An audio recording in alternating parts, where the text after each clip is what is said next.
Hello ladies and gentlemen, and welcome back to F1 2020 here for round 4 of season 3 of my team career mode, the Monaco Grand Prix. And yeah, the championship is hotting up at the moment. If you haven't watched the start of this season, please do go check it out. It's been a pretty decent start to the season for both myself and Ricciardo. Rundown, we have the fastest car at the moment. Ricciardo is proving to be an absolute thorn in my side for the championship, but we're at Monaco now. Qualifying 1, we got through pretty easily into Q2. In Q2 we qualified on the mediums, so too did Valtteri Bottas. Ricciardo qualifying on the softs, so what I'm aiming to do here is perfect the overcut on Ricciardo. And now we're starting our final lap in Q3. Our banker time was a 1 minute 7.2. Hopefully we can beat Ricciardo to pole position. I can't remember what his time is, but as we go through turn 1 there, we get a very decent exit. We're already pulling nearly half a tenth over our previous best time as we head into the casino section. We're about a tenth and a half up nearly as we head down first sector split. Yep, we're a tenth and a half up. We're a tenth behind Ricciardo's best time, but hopefully we can gain all that time back in the third sector. That's where I am strongest and where the player is naturally stronger. So we're coming through Portier here. We have a little snap of overstay, but we're still keeping the delta relatively high, so we have a really bad run through that right-hander into the tunnel there. We've lost nearly 2.5 tenths of our time as we head into the Nouvelle chicane. Further car pretty nicely through there. We did run quite deep into the corner, so that compromised our exit, so it's been a pretty sloppy lap so far. And as we go through the second sector split, we are actually down on our time. Chuck into the swimming pool section here. We shut the car in a bit too hard there. We ran wide and we damaged the front wing, and that was it for that lap. Unfortunately, we weren't able to improve, obviously, which is rather annoying given we were 3 tenths up before the final section, so that could have maybe got us quite close to pole position, maybe even 1 or 2 tenths. But it wasn't to be. We're still P2, so we're definitely in a good position for the race. We are starting on the mediums, and my starts compared to the AIs is always quite good, so what I'm aiming for the race is to try and beat Daniel off the start. As you can see there, we're so much faster than everyone else. Daniel's 5 tenths clear of Lewis Hamilton in the Mercedes. Valtteri Bottas having a shocking qualifying. I think he only got 1 lap in and maybe it's blocked by traffic as he only did a 1 minute 8.7. Yeah, we're currently beating Hamilton in the rivalry to 17-15. So season's going well so far. As I said, my goal for the race, obviously it's going to be a one-stop going mediums to softs. I don't believe there is any weather forecast. Actually, there is rain forecast for the race right at the end. So hopefully we'll try and stretch out the mediums to the rain period, but we'll have to see how that goes for the Monaco Grand Prix.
So as you can see, lining up here for the start of the race, we have rain for the last 7th of the race, and Yeah, I don't think we can stretch the mediums out too far, or at least to the rain period. We're obviously underfueling the car massively, so maybe we switch onto softs quite early and get some running in on those, but we'll have to see what happens.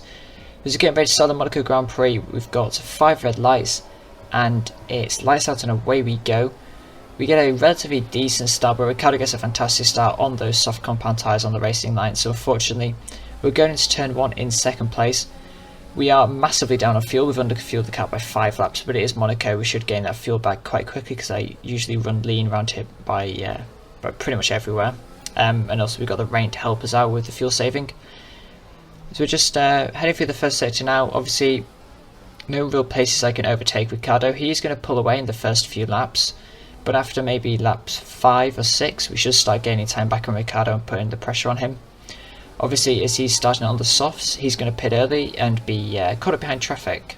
As I say that, actually, we are on lap 5, closing up massively to the back of Ricciardo, so his softs are going off. But if you look at the gap here, Matsushita, currently going through to back now, is 11 seconds behind us. By the time Daniel pits, that gap is going to be even higher, and everyone behind Matsushita is starting on softs, so it doesn't look like Ricciardo's going to get held up. So this race is going to be run on pure pace, as we've shown our pace there by setting a fastest lap of a 1 minute 10.3. And now on lap 11, we've pulled out over a pit stop to Matsushita as Ricciardo's coming to the pits here, but we would have got him there anyway, I reckon, going around the outside, but obviously he pits, so it doesn't really matter.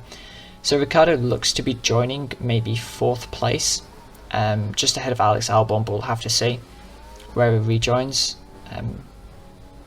As Ricciardo's just put into the pit box, and I actually don't know whether he rejoined ahead of Albon or not, but he got past him quite quickly. So Grosjean here is making life very difficult for myself as a lapped car, wanting to get in the way constantly.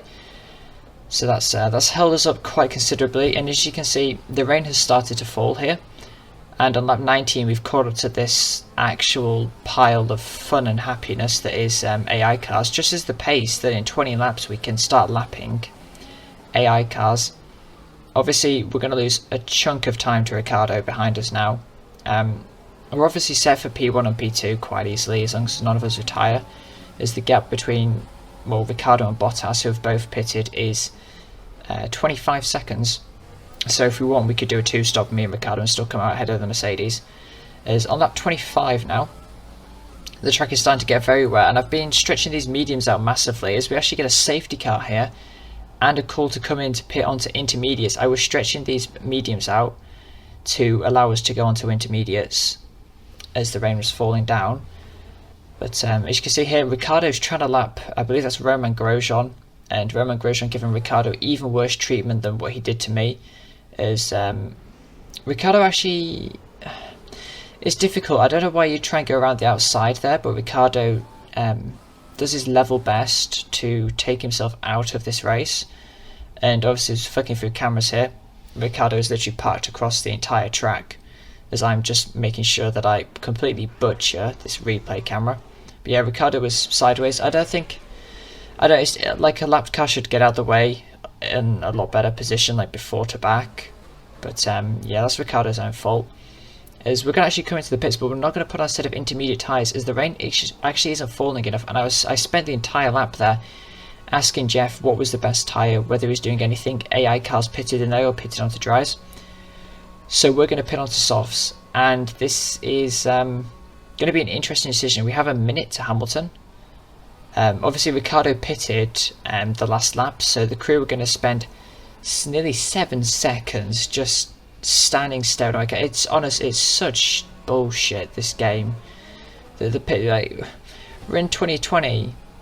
This game came out in 2020 and we can't even double stack people. It's so annoying, especially in league racing. That's where it affects it massively. But yeah, here is an important part of the safety car, because I pitted for softs, and now I believe a couple of people will be coming in for intermediate tyres, as the rain is actually coming down. It's a lot heavier now. And yeah, Ricciardo and Bottas pitted for inters, so they've got a lot of AI cars to deal with. So I'm hoping my only saving grace here is that these AI cars can properly cook Ricciardo and Bottas.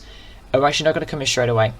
The track is 50-50 at this point of whether Inters or drives the fastest, and we're hopefully going to stick it out this lap and try and pull a decent amount of time over Ricciardo and Bottas, who will be stuck in traffic.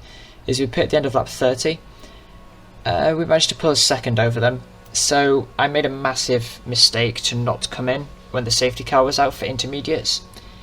That's really hampered us here, but Hamilton made the same mistake, so we're going to pit, hopefully use our superior wet weather skills and car pace to get past Valtteri and Bottas, who are getting held up by lap cars, so we should get close to them within a couple of laps. We've got 9 laps left in this race. Hopefully we'll get them maybe within 3 or 4 laps, because we're probably around 1 second quicker than those guys, maybe 2 seconds once they're in traffic. As we caught on to lap 34 now, we've caught up to the back of Valtteri Bottas, who's been struggling to get past these AI cars, and he's looking really slow behind Gasly, and we're pushing him out of the Nouvelle chicane. We're not going to go for moving to back as we're too far behind. We are going to try and set up a move though, hopefully for Raskas, because that's where we're really strong through this third sector. Here, as you can see, the amount of time we gain through the swimming pool section. We had a little snap of oversteer, but Bottas leaves the door open just enough for us to wiggle our way inside the gap there, and we get ahead of him up into P2.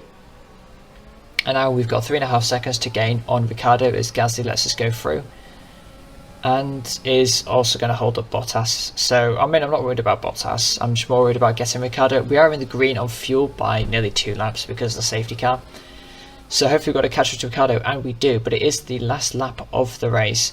We only have 2 overtaking opportunities, one into the Nouvelle chicane and one into Raskas, probably the 2 best places to overtake Daniel. We do have quite high wings, so getting past him in a straight line is going to be difficult, but we do have a full charge of ERS to use. I would assume Daniels will have enough for the rest of this lap as we exit through the tunnel now. We're 7 tenths behind him, so we're not going to get him to the Nouvelle chicane as we close up massively there under braking with the lower wings. And yeah, we get a massive snap of oversteer there. We've only got like a sector left in this race to try and get past Daniel. Hopefully we can do it. We don't want Daniel overtaking us in the championship. Currently stands he will be leading by 1 point. As now we head into Raskas, we're going around the outside here. Luckily he's holding the inside, we're going to go around the outside into the final corner. Ricciardo actually punts us into the wall. We get massive amounts of front wing damage. Ricciardo gets a 5-second penalty for a collision. And we're going to quickly pause it here, and we're going to have a look. We're going to win this race now because of that penalty, regardless of whether we're ahead or not. So I'm looking here on board of Ricciardo. He's got really low ERS actually, and he drives into the wall. He doesn't want to yield the position. He wants to try and make it too wide through the final corner, as you can see there. He drives at the wall, but he doesn't leave himself enough space, and when he tries to avoid the wall, he drives into the side of us.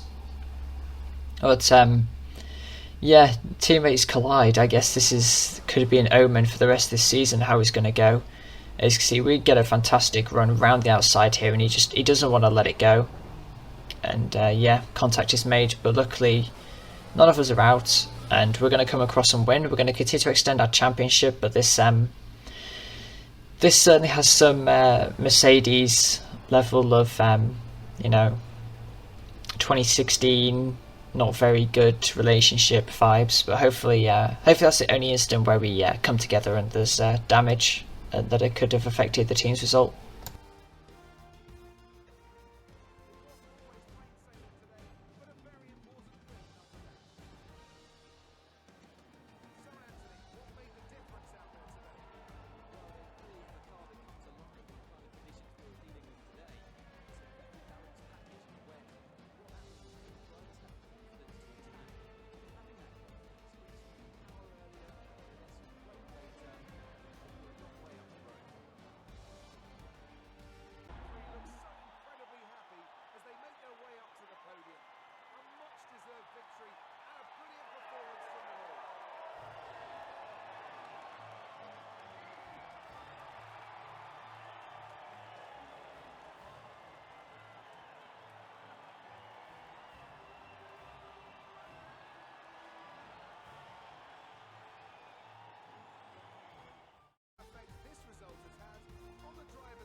So as you can see, we were both happy on the podium, but I can imagine there'll be some harsh words in the debrief there.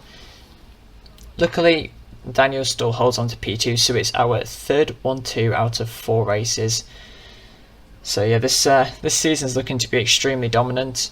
So yeah, all around a pretty good race, despite all the shenanigans that happened of Ricciardo crashing whilst lapping a car, with ourselves messing up the pit stop. We gain first place in the constructors standings, and yeah, I think it was a pretty good race actually. As we're having a look at the collisions here, loads of collisions between the back markers there, and Ricciardo gets a collision, severe collision with me, gets a penalty for a severe collision with me, should I say, which I guess is deserved in a way. He should have yielded that position, but yeah, it was a good battle. I enjoyed that race a lot, especially at the end. I wasn't too angry about it. I was just I was more shocked really that the AI was being that aggressive. We're smashing Hamilton in the rivalry. I believe it's 22-17 now, as we gain 5 points over him, or gain 3 points over him rather. We are currently getting in a load of money here, getting like over 2 million in sponsor goal bonuses. So that's going to put our total up to $13.6 million. So yeah, hopefully well, we definitely have enough to keep Ricciardo on. I believe I'm renewing Ricciardo's contract maybe around Austria-Britain time. We'll have to see. And as we move off this screen now, we're going to be doing just the typical housekeeping stuff at the end of the video. We have a sponsorship renewal for Pay Night, which I did. I think, yeah, I did renew the sponsors. And we're just going to be moving through, maybe applying some more upgrades here, as we're looking which ones we can do. We have an ultimate engine power upgrade, which we're going to try a rush development for to get us in for Azerbaijan. Hopefully that will cement ourselves as the fastest, ourselves as having the best powertrain on the grid, as Mercedes currently hold that point. So if we get ahead of Mercedes, we will have the best power unit, chassis and downforce in the entire field. Durability is obviously the one place we're lacking, but we're aiming to rectify that here by adding some more upgrades to that. And unfortunately our exhaust doesn't go on in time for the Azerbaijan Grand Prix. We're going to have to redo it, but it'll come on time for the French Grand Prix, and that'll come on with 0% chance of failure. So we're progressing quite heavily in terms of development here. I'm going to probably cease my mass development around the time of Belgium, which gives me like the second half of the season near enough to build up resource points just in case there is a another regulation change, because that could really hamper us as we're upgrading our driver perks here up to 3 for each of them. And yeah, that was the race, Monaco Grand Prix, a very eventful race, which is nice to see. It wasn't just you know, a typical dull, boring Monaco race. So if you did enjoy this video, please do leave a like, share and subscribe, and I shall catch you all for some more F1 2020 content very soon. Next race we're going to is round 5 at Azerbaijan, so hopefully we can have a pretty good race there.